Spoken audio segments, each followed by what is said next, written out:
خاموشی، تکلیف اور ظلم، یہ ہے 6 صدی کا مکہ، وہ مکہ جہاں انسانیت اپنا امن اور تہذیب کھو چکی تھی، جہاں بیٹیوں کو زندہ زمین میں دفنا دیا جاتا تھا، عزت صرف دولت، طاقت اور قبیلوں کی دشمنی سے ملتی تھی۔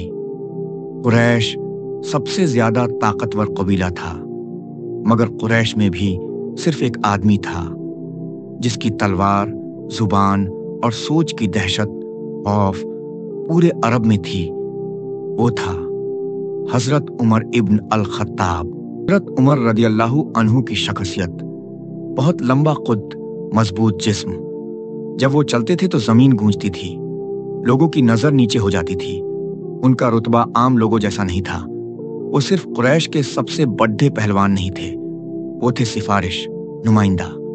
جب کسی دوسرے قبیلے سے کوئی بات کرنی ہوتی تھی تو عمر ہی بات کرتے تھے، ان کا فیصلہ آخری مانا جاتا تھا۔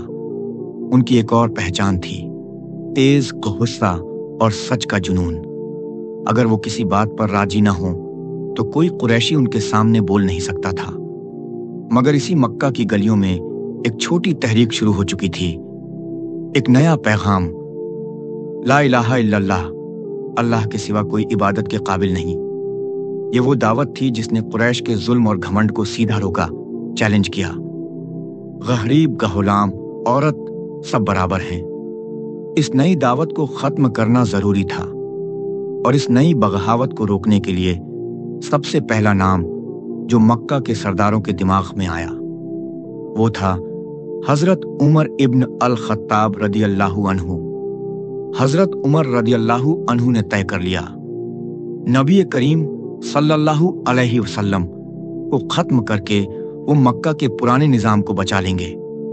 تلوار ہاتھ میں تھی، غصہ پوری شدت پر تھا، لیکن وہ جانتے نہیں تھے کہ وہ اس سفر پر نکل رہے ہیں جہاں تلوار کی ضرورت نہیں، بلکہ قرآن کی صرف ایک آیت ان کی زندگی ہمیشہ کے لیے بدل دے گی۔ کیا حضرت عمر رضی اللہ عنہ اپنی تلوار کا استعمال کریں گے، یا ان کا غصہ اور طاقت اسلام کی سب سے بڑی ہمت بنے گی؟ اگلے ایپیسوڈ میں دیکھیے